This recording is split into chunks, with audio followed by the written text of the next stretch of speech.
And if you don't know us by now, shame on you. Yeah, so we just decided to go live. Something that we want to try to do more often, just to touch base with you guys on everything that's happening, everything that has happened as far as investigations go, and pretty much what we have coming up. So we're just going to give it a few minutes, see if anyone jumps on, and kind of just give you guys a little preview of what we have coming up and talk about our latest videos that we've uploaded. So. And of course, any questions, comments, concerns are always welcome. We'd love to interact with our followers.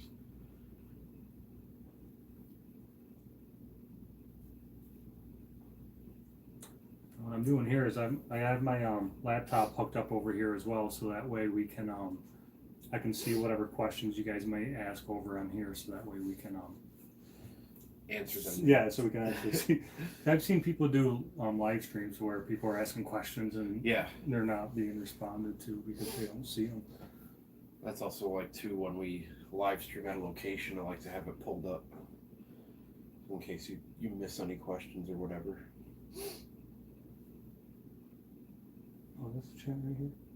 There we go. All right. And so we have a few people jumped on. Sweet. Yeah, so if you guys seen the most recent video, let us know what you think about it. Let us know your thoughts. Any suggestions for videos too that you guys want to see? If there's like a certain aspect that we do that you guys want to see more of, if you guys really like like spirit box sessions, if you want to see more of those in our videos, if you want to see more like EVP sessions or more just exploring the building itself or whatever, let us know.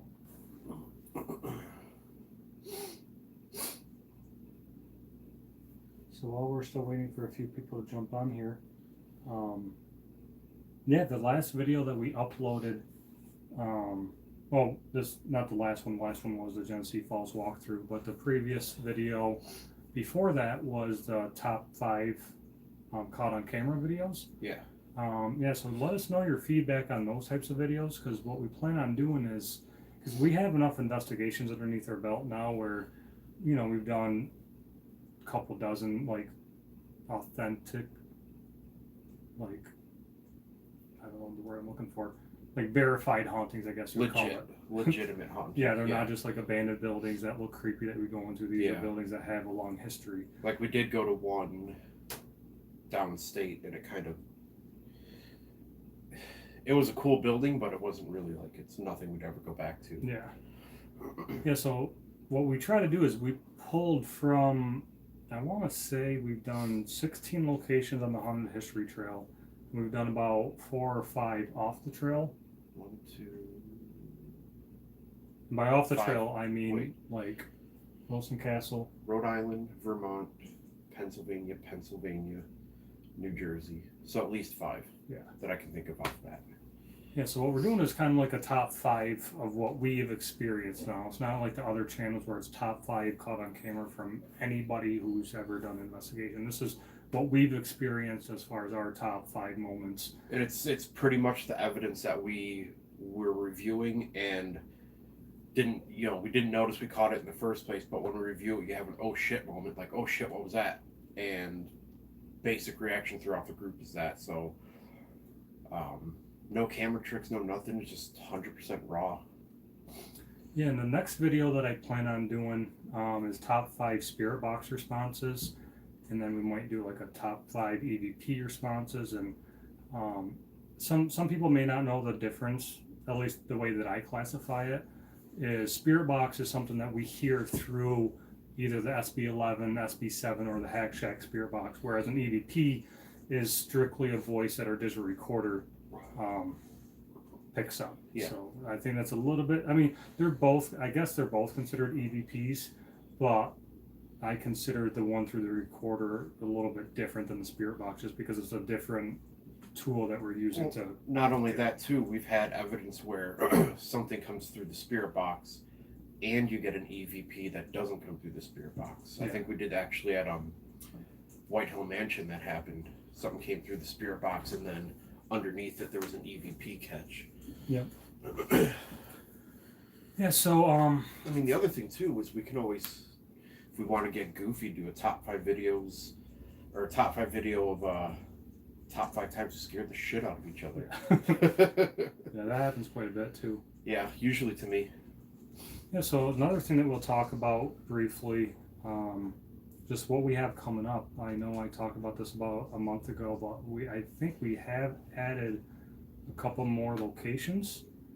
I'm not sure when I booked the other ones, but anyway, actually, Dan, the co-founder, he was in Western New York, right?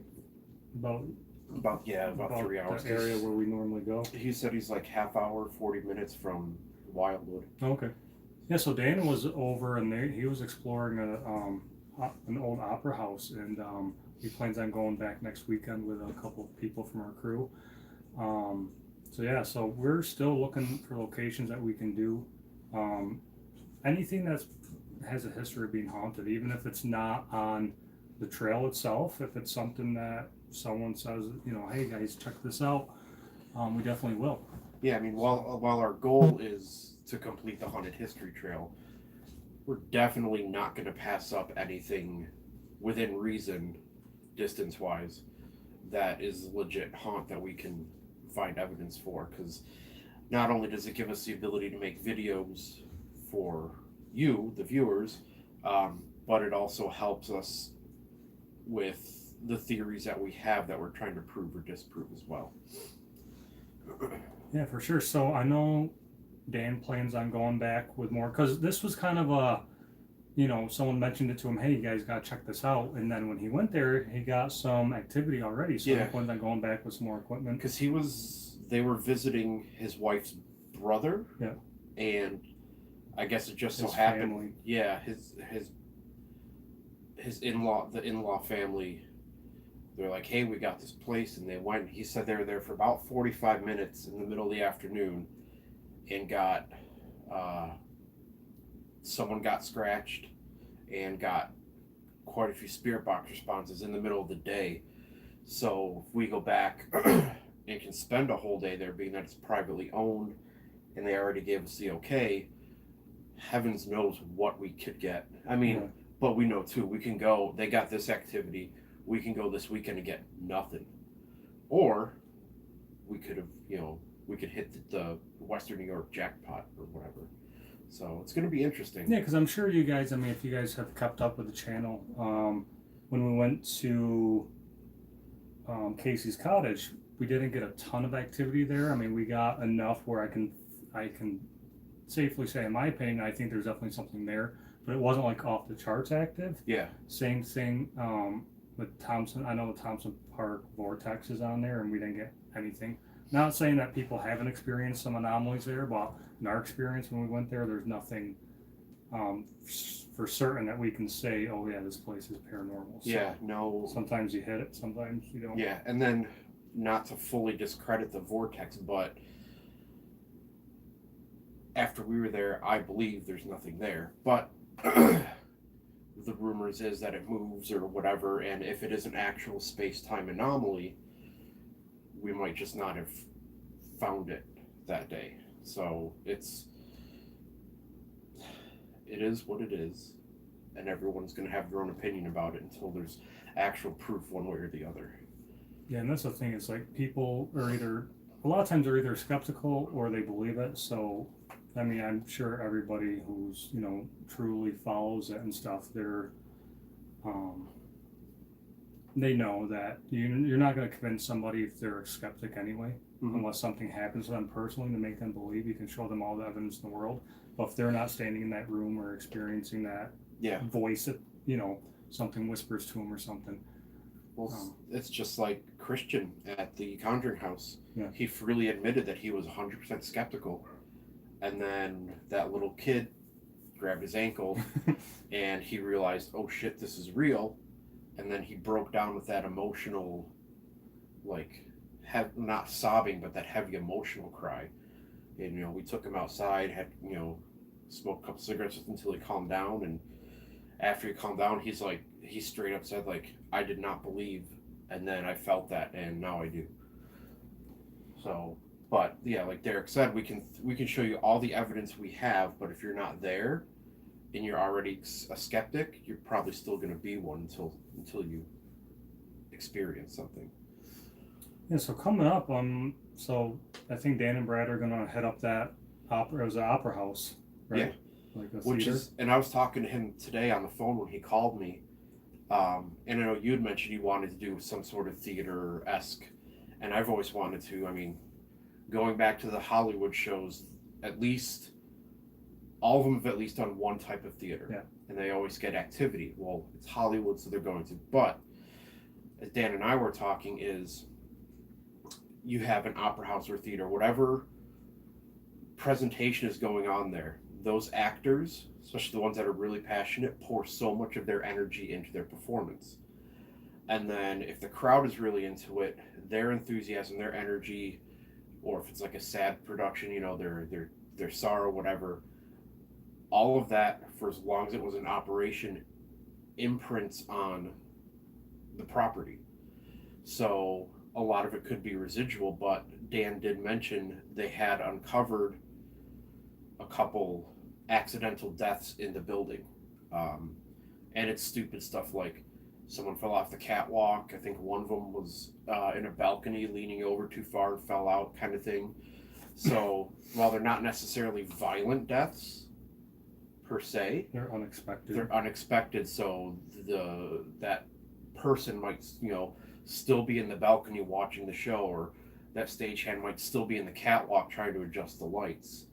But from what he said and how excited he was, I have the feeling that it's going to be great. And then this way, I mean, it's going to be kind of like a scouting mission, because it's, as of right now, it's just me and Dan and possibly Jill going.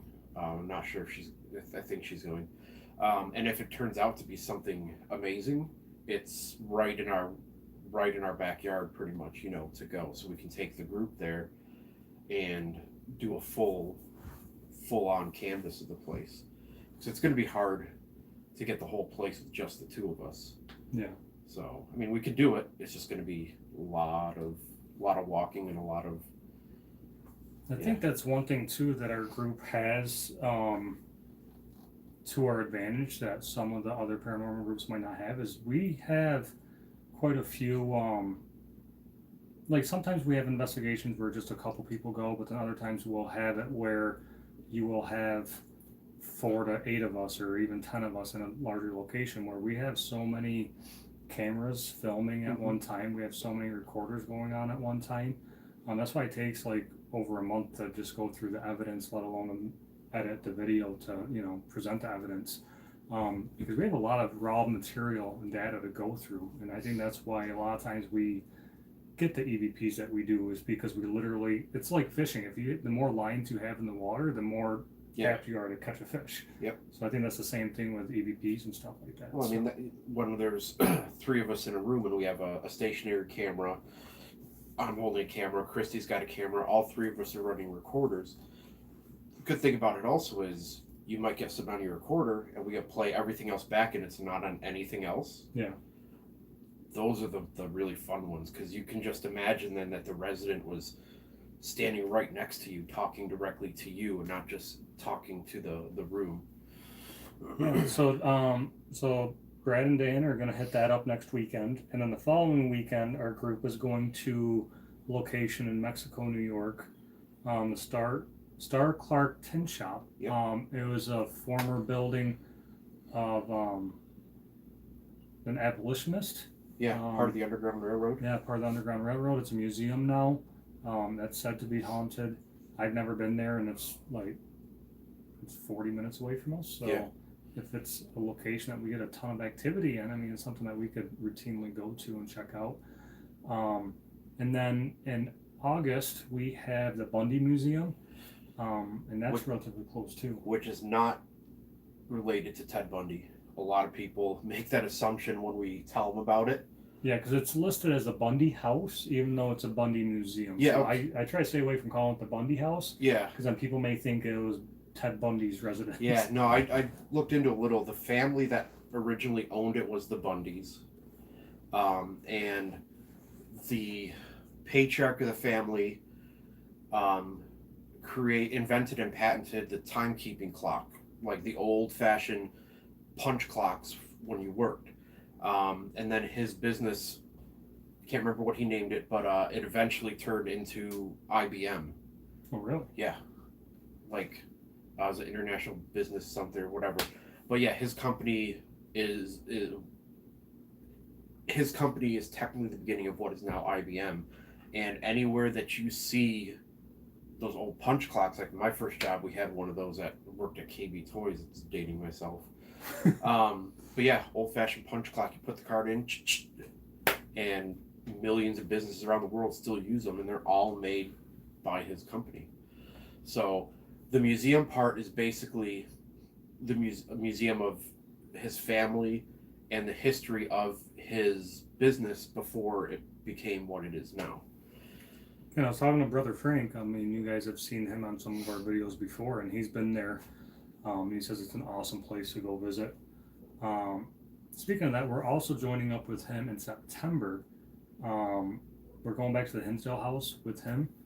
And Hinsdale House is one that we've been trying to get back into, but every weekend has been booked, so we're lucky enough to get a date with him for a Sunday, which actually works out with some of our schedules. So we still plan on going back with our whole group at some point.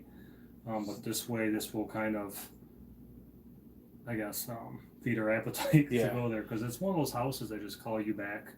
Well, everyone that went the first time, they always say, I need to go back. I just have to go back.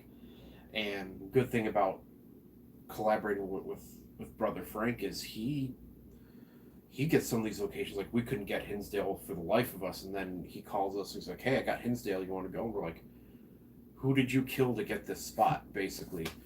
So it's going to be my first time there. I wasn't with the group when they went the first time, but I am extremely excited to see what it has to offer. And then so that's September. October, I don't know what I can get for you guys as far as footage, but I am going to the Warren Paracon. It's actually it's called the Warren's Seekers of the Supernatural Paracon, I think is the official title. And what happened was when Ed Warren died, Lorraine took, I'm trying to phrase it right.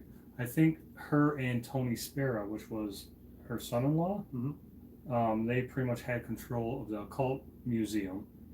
And then when Lorraine died, Tony is like sole curator of it, I guess, is from my understanding. And then so the occult museum was in Connecticut, but because of zoning laws, they got shut down, is my understanding. But some people said it shut down because Lorraine died, but I'm actually thinking it shut down before her death because of zoning laws. Because what would happen is people would drive to this museum, and then just the parking. I mean, because the museum was pretty much their house, I believe. Yeah, it was like the giant ass storage room in their house. Yeah, so he has the collection, which includes the real Annabelle doll, which I'm going to go see, and I'm hoping to film it. I'm not sure if they allow cameras in there. Yeah, remember, you have to ask her permission to film her. Yeah. So, and I'm also going to try, because I'll be in Connecticut, obviously, because that's where they're hosting it at a hotel. I'm going to try to find a location in Connecticut, because there's a ton of asylums in Connecticut. Oh, yeah. There's, like, when I was researching it, there's like 3 or 4. So not only that, it's such an old area. I mean, if you don't get an asylum, I'm sure there's 10 or 15 other places that are going to be just as active. Yeah. So then that's lined up for October. And in November, I'm excited as well, because we're going back to Palmyra, which is a location that only Amanda, Dan, and I did. And it was like our second location when we formed the group. So this was back in 2009, like June, I think, or summer of 2019. So 3 years ago. Yeah, and that place it was a lot. There is a whole museum with 22 rooms, and there's a whole another building with a general store, and then like a living quarters above it. So honestly, me, Dan, and Amanda couldn't cover enough ground when we went. Yeah. So I'm and then excited to go back with our whole group with advanced equipment, Equipment. and knowledge. And then just the biggest thing is going back to these locations with the newer equipment. Because when you guys started out, you didn't have all the bells and whistles we do now. Yeah, like we didn't have the SLS camera that Dan uses now, The SLS, the Boo Buddy, and then the portal. portals, the static dome, the music box, and then just you got to think 2 years worth of experience as well. It's going to pay off. But I'm excited about Palmyra and Hinsdale. Can't wait to get to Not those. only that though, because when we first went to Palmyra, we felt it was pretty quiet, but then later upon review, we learned that we caught some EVPs. So I'm excited to kind of build on that, because if I know that I captured an EVP in a certain room, then we kind of have more of a starting focal point, I think.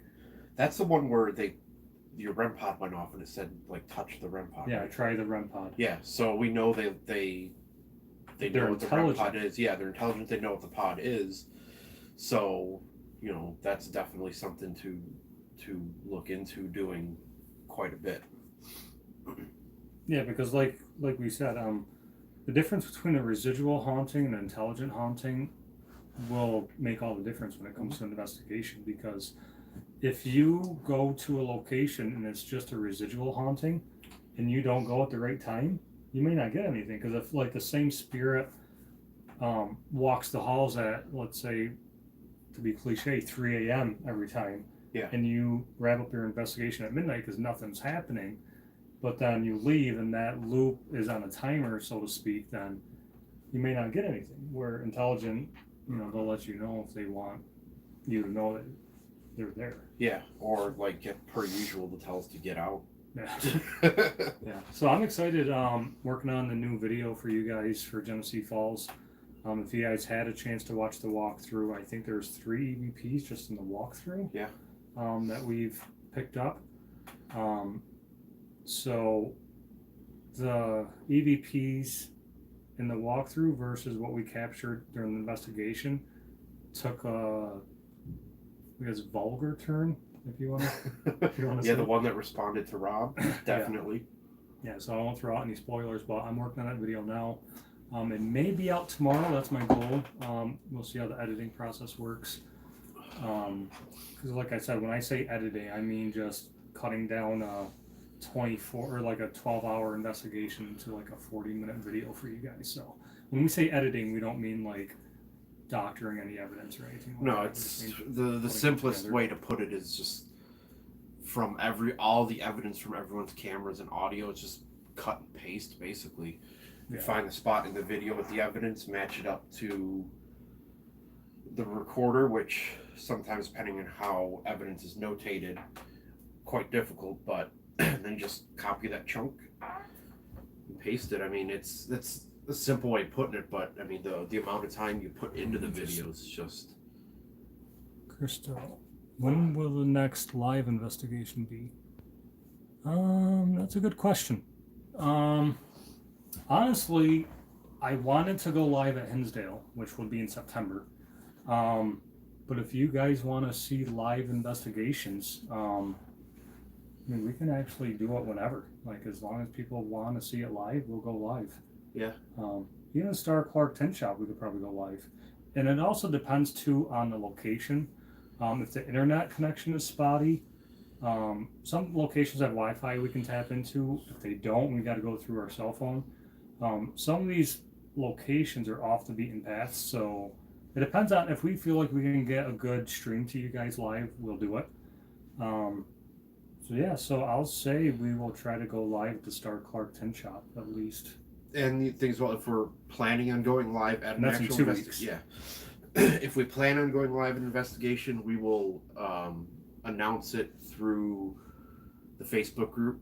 And also, if you follow us on Twitter, it'll be posted there as well.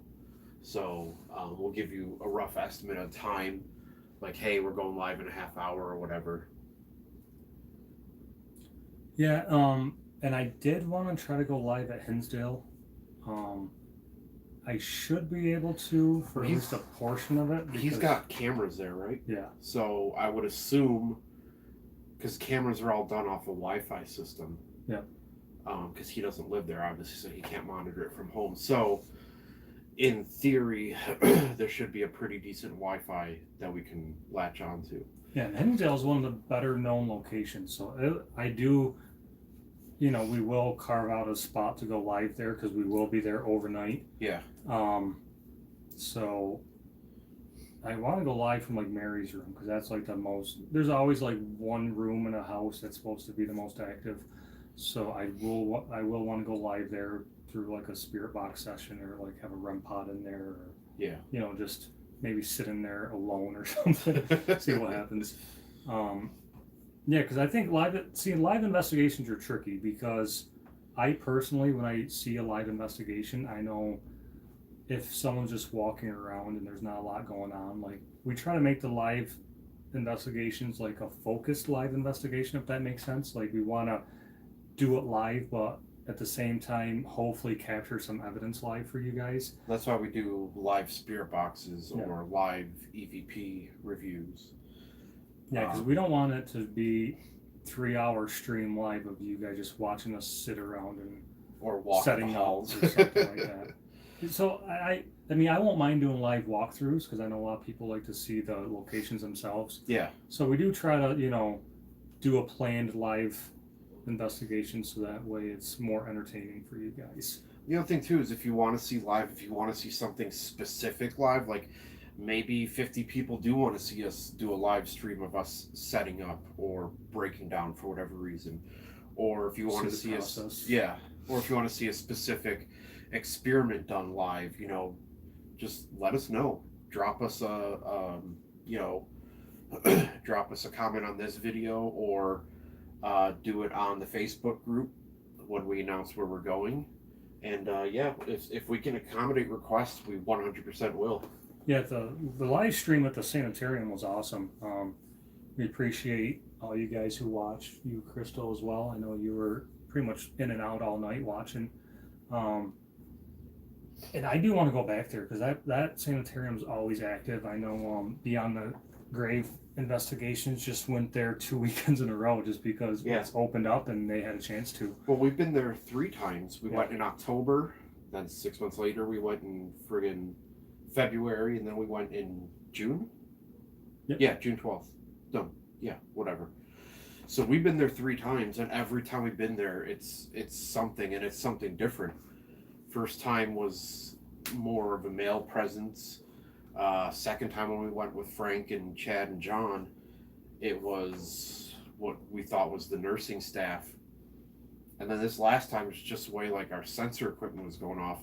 It seemed like either a child or a mentally handicapped former patient who were playing with our motion lights and playing with the music box and stuff like that. So 3 different times, 3 different experiences.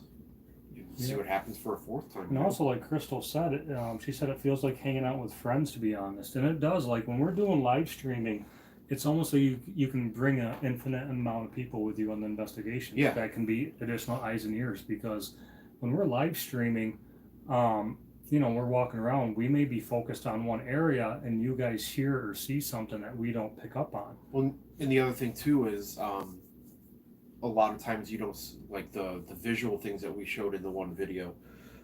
We don't see it because we're not staring at our screen at that particular time. So something may not be visible to the naked eye, but on the digital spectrum it's picked up. You can go, hey, I just saw this. And then like if Derek's live on YouTube, I can load up my phone, go to that timestamp and go, oh shit, yeah, that really was something. And then we can, build on that. Yeah, and that goes back to our top 5 video that we did. The number 1 was at Penhurst, and I actually came across that by mistake because I wasn't looking at my camera at the time. We were walking up through the second floor of the Mayflower building, and I was actually panning my camera around, and I think I was actually looking to my left in a room at the time, but my camera was still focused ahead of me, and that's when you saw the apparition or mist or whatever you want to call it go from left to right from the screen. Yeah, because we were that particular section of the building we were in. It was all those segregated cubicles, and we were walking down the center, and like I would peer into one, and you would look in the other, but you still had your camera going. So yeah, but the thing is too, it was, I don't know if we were paying attention to the screen if we would have seen it because it was kind of quick. Yeah, like I said before, I only caught it because I was going through footage. Yeah. I'm like, okay, so like I know we were walking around up there. That's a pretty creepy building. And going through evidence review, we didn't capture any EVPs or anything. So sometimes, you know, we get lucky by what we find going over the video because, like, we don't have a tech person that just watches like some of these producers or some like of these the base camp monitor watcher. yeah, or some of these shows might have somebody that they pay just to say, okay, for the next 8 hours, you're watching all this video. Yeah. Tell us if you see But anything. the funny thing about that apparition though is, you know, because we did, like you said, we didn't catch it right away. But as I stepped through that doorway at the end of the hallway, which the thing darted into, like on our original video, you can clearly you hear me say how And goosebumps. how I got the giant ass goosebumps I had, how the energy had changed. And then I'm like, oh, this goes up to the third floor, but it's blocked, blah, blah. And then we went up to the third floor, and that's when we heard something call your name, which makes you think that whatever darted into that stairway went upstairs. Yeah. And, you know, was up there when we went up there. Yeah, so I mean, I think every investigation, I mean, we can try to go live at some point every investigation. What I liked about Wildwood going live is we had a schedule, and I think if you guys liked that, the way we did it was say, okay, we're gonna go our first live from like 8 to 9. Yeah. And we take an hour break to set up or do whatever we need to do for. Yeah, get some food, get a drink. And then so like go live on the hour every 2 hours and go live from anywhere from half hour to an hour. Yeah. Something like that. I think that schedule gives people time to know when they're going to watch. But at the same time, we're not going live for 3 or 4 hours straight. Right. Where you're going to see all kind of the dull stuff in between that you might not want to see, like us taking a break to eat. Right? Yeah. The other Taking a thing too break is to it's set a up. lot easier to go live, like at Wildwood, for example, because we'd been there quite a few times. Yep. So like when we go to a new location, we're more focused on, all right, where am I in the building? What did they say happened here? You know, you're more focused on the investigation itself. More feeling it out for the first couple times. So like you go there. Like you go back again, you're like, all right, I know this place. Like if we go back to Wildwood, you and I could probably be blindfolded and walk through that whole house and not bump into a thing. So it's extremely easy for us to go live there because we know what's there. But like, let's say we go to Star Clark Tin Shop, we honestly have no idea what's there. But I mean, like Derek said, if we can make it live there, we definitely will. Yeah, so I think Hinsdale and Palmyra, I for sure wouldn't mind going live. Hinsdale's it's gonna depend on how his Wi-Fi is, because that house is, from what I've seen, kind of on the corner of a country road and country road. Yeah, you when you drive to Hinsdale, it's like I think Wrong Turn is the only movie that comes to mind. Yeah. Like when you're driving through those woods, and then you see like a little sign that says Hinsdale House that way. So you're like, oh my god. Well, it's like when we went to the Conjuring House, we were in Harrisville, Rhode Island, and we're driving, and GPS is like, your destination's on your left, and we look over like, oh shit, is that the house? It's like 3 feet from the road. You know, something like that. We expected it to be, from all the shots we saw, we expected it to be in the middle of nowhere, way back. Yeah, the camera angles that they shoot from the house. Yeah, so it's, but yeah, like the Hinsdale house is kind of in the middle of nowhere. But again, if he's got Wi-Fi security, he should have strong enough Wi-Fi to go. Yeah, yeah. yeah, I think he does. So we should be good. But we're definitely working on a few bigger locations for next year. I don't want to say any names just because we're still working out the logistics, and that's the biggest barrier we're facing right now. Yeah, booking some of these locations that we have our eye on. We were actually doing that earlier when I first got here, and it's doable, yes, but to as of right now, it's doable for like a 2 or 3 person trip. Just for the fact that the logistics of it are insanely difficult right now. But for the time frame we're looking at, we do have the time to figure it out. But it's just like what we were looking up earlier. It's just like 90% of the group can't do that. They can't take off that time. But if it was just like you, me, and Rob that went, it pretty much be super easy to go. But to have the whole group go, it's Yeah, that's where it's tricky because we have, anywhere, like I said before, 6 to 10 people that routinely go. yeah. Maybe not all at one time, but, our core people that go. So just trying to coordinate with everyone's schedule. And then, this isn't going to be a spoiler, but it's a day away to go to this location. Yeah. Driving. I mean, we could obviously fly, but we're not that big yet. We're making charter a flight. So yeah, we don't have a travel department, or if any of our fans are travel agents that want to help us out pro bono, we would be ever grateful. Yeah, so we're working on that. We do have 3 or 4 locations on the history trail that I've been in contact with. We have a theater in central New York that I've been in contact with. We have another mansion in the Saratoga region. Down by Albany? Yep. So they got a Golden Corral down there. So if you guys have seen all right, Crystal. So Crystal said she will be back. All right, we'll be here. Here, where's my map? I got it right here. So I don't know if you guys have seen this on our Facebook page, but this is, I don't know if this camera's probably showing it backwards, isn't it? Kind of, but so I don't know if you guys can see that, but this is the Haunted History Trail. I think there's 89 locations on here. Yeah. And I don't know if you guys can see the pin marks in there. No, it's kind of hard to see, I think. No, but like there's here, all here, boom, like that. And if you notice too, it kind of cuts off a little bit. Yeah, so what I want to show you guys is just, Brad, if you want to point out the Western New York locations. Like the Niagara region or Finger.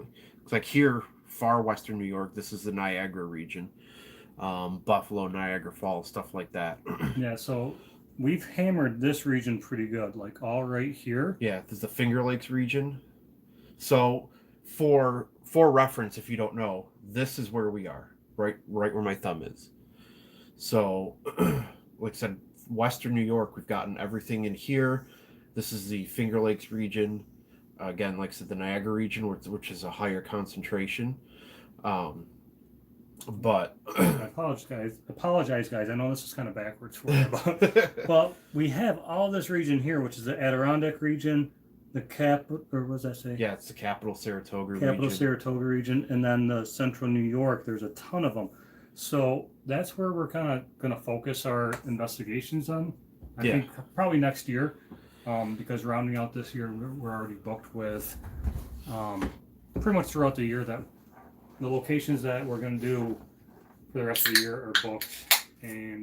But I mean, even if you guys want to look up, the Haunted History Trail has a website, and you can see how massive the network is, and you can follow along on your own if you wanted to about where we've been, stuff like that. So yeah, I don't know where I was going with the rest of that. Well, I mean, if you guys check out the Haunted History Trail and see a location that you guys want us to do that we haven't mentioned yet or anything, then let us know. I know Dan talked about the Allegiance B&B, which we drove past 4 times. Every time we drive past, like, I want to go there. Yeah, so we're looking into that. We're looking into theater in Utica. We're looking at, like I said, the Saratoga capital region was, I think, the Knox Mansion I've been in contact with.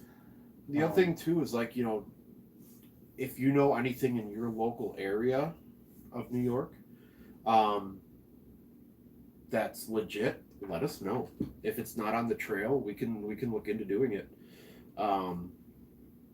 Like we said earlier, we love, just anything legitimately haunted. It doesn't necessarily have to be the trail, but the trail is our goal, is to hit everything there. Yeah, at the end of the year, we will be at 18 out of 89, I think, locations. So we're almost at that 25% mark, which isn't too bad for making some side quests, you know, like going to... And not just side quests, some massive side quests. Yeah, I mean, you think about the places we've been to that aren't on the trail. White Hill Mansion, 1723 mansion from predating the Revolution. That's huge. Not only that, we have the Penhurst, Hillview Manor, Wilson Castle. Conjuring House. Yeah, Conjuring House. Oh, Wilson Castle's another one that I would love to live stream from. Oh, you guys. Hell yeah. I mean, if nothing else, the place is just gorgeous. And I'm still in shock that they have an authentic chair from Louis the 16th, 14th. I think some Pope. No, it's not Pope. It's he gave it to the Pope. Yeah, it was either Louis the 14th or the 16th. He gifted the chair that he sat in court to the Pope at the time, and then somebody who was associated with Wilson Castle worked at the Vatican, and the Pope gifted him the chair, and he gifted it to Wilson Castle. So, like, I'm still in awe that a French king's essentially throne chair is sitting in Wilson Castle. Like, when I found out what it was, I just sat there. I put my hand on it for a good couple minutes just to like feel the history of what it was. Yeah, and Denise and Andy there are awesome too. Oh, hell yeah. If you guys ever get a chance to even go out, even if you guys don't do a paranormal investigation at the castle, they do tours. Yeah, they just do day tours where you just walk in and you can walk around the castle yourself. And I don't even think there's a time limit. I think they just say walk around and enjoy it. They're great people. We close at 5. Yeah. And like Andy's enthusiasm when he's telling the stories or giving you the tour, it's like you can't help but be enraptured when he's telling the stories about everything, because he's just like he told us, he grew up in that castle because it was like, and it's just... And I think with a castle too, I mean, I think with any old building like that, there's always going to be rumors of it being haunted. Yeah. So going into it, we were kind of, I don't want to say skeptical, but I was kind of like going into it with like hesitation, like, okay, well, is this place really haunted? Like, is there a reason for it to be haunted? Like, because like all the videos that I watched and the research that I watched or got before we went there, it was literally 50-50. Half the people said it was haunted, half the people said it wasn't. All the videos I watched showed no evidence. Yeah. And then you'd get certain YouTubers that go there that... Fakes. I mean, don't even sugarcoat it. At least one of them got called out for faking, and he was one of the videos that I watched that didn't show anything. Yeah, but then we have other investigators that we know that have gone there that have captured great stuff there. Yeah. I know Brother Frank just put out a couple of videos from there not too long ago. I know Darker Image TV put out a couple of videos. Explore with me, Marlo C, Chisa Chad. Those are all people that we've worked with. So we've seen them film. We've seen their methods, and we've seen that they don't fake stuff. So I mean, you can even look at our video when we were sleeping, and I had that motion light facing in the closet. Yeah, it kept going on and off, and then we got that lady that spoke Spanish through the spirit box. Buenos dias. Yeah, buenos dias. I'm like, wait, what? Yeah, so that's just to give some testimonials of, we're only gonna work with people who we feel like are, doing the investigations for the right reasons, like we are, to find evidence of paranormal and document it. I mean, we're not doing it for views obviously we want our videos to do well. Yes, yeah, don't get us wrong. We want to grow as a channel. We want to be able to, fund our investigations through the channel. But at the same time, we're not going to sacrifice our integrity and our, reputation. Yeah, like we've joked before in footage that obviously doesn't make the videos, but like, I can't remember where we were. It was at Wildwood with the door on Dan's SLS camera. Oh, yeah. Because we were skipping ahead watching it, and all of a sudden we saw this door opening. Me and Dan got super excited. Like, we ran downstairs like, you need to watch this. and we rewound it back, and we found out that we had jumped just to the point that Derek, who's up there alone, had walked out the door and closed it, but didn't latch it. So where we skipped in the video was right where he let go of the door handle. It started opening.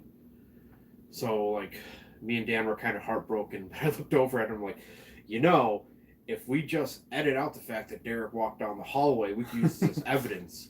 And 100% that was just a joke, because we would never do that. But like, there are people that do, and that's the thing I don't get too, because at these locations, if you film there enough and if you investigate enough, you're gonna find evidence. I mean, in like I said earlier in the stream, there's locations that we've been to that were quiet and like we didn't really get much, but we're still gonna film the locations. We're still gonna investigate it. And if we don't find anything, we don't find anything. So it is what it is. It's not. And we'll still put out a video, but we're going to straight up tell you, like, spirit box session, 10 minutes elapsed, nothing. But it's still nice to make a video of a gorgeous historic location. And that's the thing, too, is like Penhurst. I think it was Penhurst. Did we even get anything through spirit box? I don't think I think we did out front in the tunnel. When we were in front of... what is his name? Slapnuts' door? Skippy? Whatever his name. Yeah, but I think we did there, but like anywhere else, we got nothing. Yeah, which was surprising, because you figure one of the most haunted locations on the East Coast, Spirit Box wouldn't shut up. Yeah. But when we go to Wildwood, it seems like every time there's something through the Spirit Box. Yeah. I mean, there was one time... White Hill Mansion, there's quite a bit through the Spirit White Box. Hill Mansion, when we were in the speakeasy, you turned the Spirit Box on, and immediately it came through, and we're like, wait, what? What's that? Jess and Alyssa had their Spirit Box on in the speakeasy, and they said they were getting quite a bit. Yeah. And they seem to get quite a bit through their Spirit Box, too. Well, they've got that's because they use the 11. Yeah, that's the 11.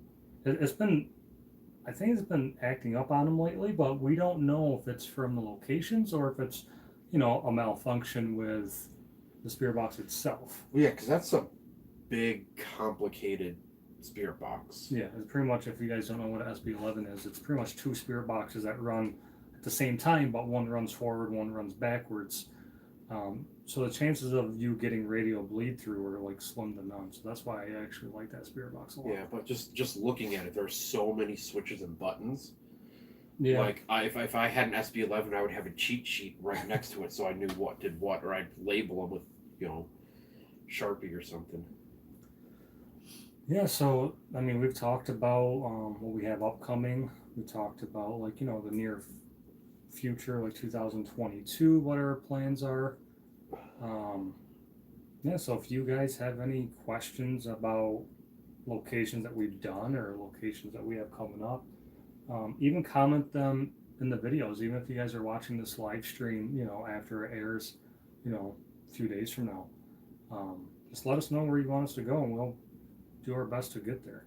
That's the other thing too with questions is if you throw enough questions in the comments of the videos or in the comments of like the live stream here, with enough questions, we can always do a Q&A video. Maybe it might not be live, but let's say you guys come up with 50 questions that we really like. We can sit here and answer them and do that for you, or we can do it as video. We can do it live. Either way, we love to be able to interact with you guys. We love when you interact with us on the live stream, so we encourage you to be more active. We love it. Yeah, especially with the live streams, like during investigations too, because what I like to do during live streams for investigations is not only show you guys the live investigation, but have you guys kind of dictate the live investigation. Yeah. Because like we said before, like a lot of times we'll do live investigations at places that we've already covered, places that, okay, we've already shot the videos that we wanted to shoot for this location, so let's have like a fan dictated investigation, like pretty much a choose your own adventure type thing. Do you want to so we're start gonna in the basement? We're gonna start in room A, and if someone says, "Hey, go out in the hallway," we'll go out in the hallway. Oh, I saw a shadow in that bedroom. Well, we'll go in that bedroom. It's kind of like a live action video game. Yeah. So what time is it? Is 6:48. All right, so yeah, so we're gonna be wrapping this up soon, unless anyone jumps on in the next couple minutes. But yeah, so recap real quick: Star Clark Tint Shop in 2 weeks. Dan and or Brad and Dan are going to head up an opera house next week. Bundy Museum in August. Hinsdale collaboration in September. I will be in Connecticut at the Warren Paracon and try to get you guys some footage of the real Annabelle in October. And then November, we're going to do Palmyra. A lot of times we take December off just because of the holidays. Yeah, working retail and November, December, January doesn't help. Yeah. But the possibility is always there. Like last year during the off season, we were invited on quite a few collabs with Brother Frank and whatnot. So as of right now, late November, December, January-ish is kind of our off season. But you never know. We may pop up with a collab that someone invites us to. Yeah, for sure. Yeah, so guys, if you enjoyed this video, make sure you give it a thumbs up. If you guys want to see more live streams, what we're thinking about is maybe like not only live streaming at certain investigations, but if you guys want to chat with us like one Sunday a month, or every couple Sundays or so, we like to interact. So we can definitely do this as a normal thing. Like if you as our fans and viewers want to, I don't know, start a thread on the Facebook group to try and figure out what would be best, we will do our best to accommodate that. Yeah. So guys, thanks for watching, and be on the lookout for Genesee Falls Part 2. That's the actual investigation that we did with Darker Image TV and Explore with me, Marlo C. That should be dropping in the next couple of days. Thanks for watching, and we will see you guys soon.